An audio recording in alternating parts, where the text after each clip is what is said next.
मैं आपको इस तरीके का साग बना के दिखाऊँगी। अगर आप इस तरीके से बनाओगे ना तो आप साग बनाने में कभी भी कोई भी गलती नहीं कर सकते। क्योंकि हम लोग साग तो बनाते हैं, लेकिन अगर उसमें परफेक्ट चीज़ ना पड़े तो हमसे कोई ना कोई गलती हो ही जाती है। तो हमने सरसों का हमारे यहाँ भुजिया तो काफ़ी बार बन चुका है, लेकिन हमने सरसों का पतला साग नहीं बनाया है। तो मैं आज इसके लिए 1 गड्डी सरसों का साग लिया था और मैंने लिया था थोड़ा-सा पालक। इसको मैंने अच्छे से साफ करके और मैंने इसको रख दिया था, जो कि इसमें एक्स्ट्रा पानी हो वो सारा निकल जाए। अब मैंने इसको क्या बारीक कट कर लिया सरसों के साग को, फिर मैंने पालक को भी कट करके और रख दिया। उसके बाद मैं गई थी छत पे। मैंने सोचा सर्दी का मौसम है तो थोड़ा क्यों ना हम ताप भी लेंगे चूल्हा जला के और उसके बाद में उस मतलब खाना भी उसपे बन जाएगा। तो मैंने लिया था चूल्हा जला, उसके ऊपर भगोना रख दिया था। इस पे मैंने लेप लगा लिया था क्योंकि इससे लेप लगाने से क्या है कि ये स अच्छे से मंज भी जाते हैं और साफ़ हो जाते हैं। उसके बाद मैंने इसमें डाला था 2 गिलास के करीब पानी, उसके बाद में मैंने जो सरसों का और पालक का साग लिया था उसको मैंने इसमें डाल दिया था। अगर आपके पास बथुआ हो तो आप उसको बथुआ को भी डाल सकते हो इसमें, क्योंकि उससे भी और अच्छा टेस्ट आता है। फिर मैंने इसमें डाली थी 4-5 हरी मिर्च और मैंने थोड़ा-सा डाला था इसमें अदरक, वो भी कद्दूकस करके। यदि मैं काट के डालती तो मेरे बच्चे अदरक को निकाल के डाल देते हैं। तो इस चक्कर से मैंने इसमें अदरक को जो है कस के ही डाला। उसके बाद मैंने इसमें 4-5 कलियाँ डाली थी लहसुन की। अगर आप लहसुन खाते हो तो डालो, अगर नहीं खाते हो तो स्किप कर दो। उसके बाद मैंने इसमें डाल दिया था नमक। नमक डाल के अब मैं इसको ढक के पकने दूँगी। ये पकने के लिए इसको मैंने कम से कम 10 मिनट के लिए ऐसे ही पकने दिया। उसके बाद मैंने इसको देखा तो ये देखो भगोने में ज़रा-सा हो गया, इसको दिख भी नहीं रहा कि इसमें साग गया कहाँ। फिर मैंने इसको चमचे की सहायता से ही इसको इसी तरीके से घोटती रही। अब देखो इसको साग को कितना अच्छे से घुट गया। मैंने कोई मिक्सी से नहीं घोटा, ये इसी तरीके से अच्छे से घुट जाता है। क्योंकि हम मिक्सी से अगर घोटते हैं तो मिक्सी का स्वाद जो इसमें आता है ना, वो इससे ज़्यादा अच्छा स्वाद मिक्सी के साग में नहीं आ सकता। फिर मैंने जो अलन लगाया था, वो लगाया था मक्के के आटे का। इसमें मैंने जो अलन लगा रही हूँ, तो इसे मक्के का आटा लें, थोड़ा गुनगुना पानी लें, उसके बाद में लगा दें और उसके बाद इसको भी हम अच्छे से मिक्स करेंगे। अलन इतना ही लगाएँ, अगर गाढ़ा है साग तो थोड़ा पतला करके लगाएँ, यदि पतला नहीं है साग तो इसको हल्का-सा गाढ़ा करके लगाएँ, परफेक्ट साग बनेगा आपका।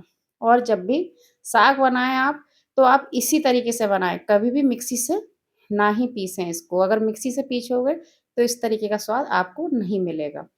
तो चूल्हे पे जब भी हम खाना बनाते हैं तो वो खाना एक तो इतना टेस्टी बनता है कि कुछ पूछो ही मत। उसके लिए मैंने ली थी एक कढ़ाई, कढ़ाई लेकर के मैंने उसमें डाला था सरसों का तेल। मैं इसको सरसों के तेल में ही छौंक रही हूँ। बाकी आप सब लोग जिसमें आप पसंद करते हो उसमें छौंक सकते हो। कुछ लोग बटर भी डाल के छौंकते हैं मगर मैंने बटर नहीं डाला है, मैंने सरसों का तेल ही डाला है। फिर मैंने इसमें डाला था जीरा। जीरा डालने के बाद इसमें मैंने डाला था लहसुन। लहसुन मैंने काफ़ी ही सहायता में डाला था क्योंकि लहसुन और प्याज़ को हमारे यहाँ पे कुछ ज़्यादा ही पसंद करते हैं साग में। तो इस तरीके से प्याज़ तो मैंने इसमें पहली बार डाल के आज बना रही हूँ। वैसे तो मैं लहसुन ही डालती हूँ इसमें और बाकी कुछ नहीं डालती और जीरा डाल के, हींग डाल के छौंकती हूँ। आज मैंने इसमें प्याज़ और टमाटर, हरी मिर्च का तड़का दिया, फिर मैंने जो है इसमें डाली थी साबुत 4 मिर्च, जिसको चाहे आप निकाल दो पर इससे टेस्ट बहुत आता है। आप जितना चाहो उतना डाल सकते हो, कम डालना चाहो कम डालो, ये तीखी वाली मिर्च नहीं है। और मैंने डाले थे कटे हुए प्याज़। इसका मसाला मैंने अच्छी मात्रा में भुनने दिया। जब ये अच्छे से भुन जाए तभी इसमें और मसाले ऐड करना। जे ब्राउन हो जाए थोड़ी-सी, ज़्यादा जले ना, उसके बाद में मैं इसमें डालूँगी हल्दी पाउडर, थोड़ा-सा मिर्च का पाउडर और इसमें डालूँगी थोड़ी धनिया पाउडर। धनिया पाउडर वगैरह मैं इसमें डाल कर के और हल्का सा इसमें डालूँगी नमक, जिसकी नमक हमने बनते टाइम पर भी डाल दिया था। तो हमने इसमें ये है अच्छे से ये पक जाएगा, इसमें सोंधी-सोंधी खुशबू आने लगे, तो आप इस तरीके से अगर बनाओगे, छौंका लगाओगे तो आप भी साग को बहुत अच्छे से बना पाओगे और खा भी पाओगे, क्योंकि इसमें इस तरीके से आपको कोई नहीं बताएगा जैसे मैंने आपको दिखाया है बना के। मैं ज़रूर शहर में आ गई गाँव से रह के, लेकिन मैंने ये चीज़ें कभी नहीं भूली क्योंकि मैं गाँव में हमेशा इन चीज़ों को बनाकर खाती रहती हूँ। एक तो ये पंजाबी स्टाइल का भी होता है, जैसे पंजाब में सरसों का साग, मक्के की रोटी फ़ेमस होती है।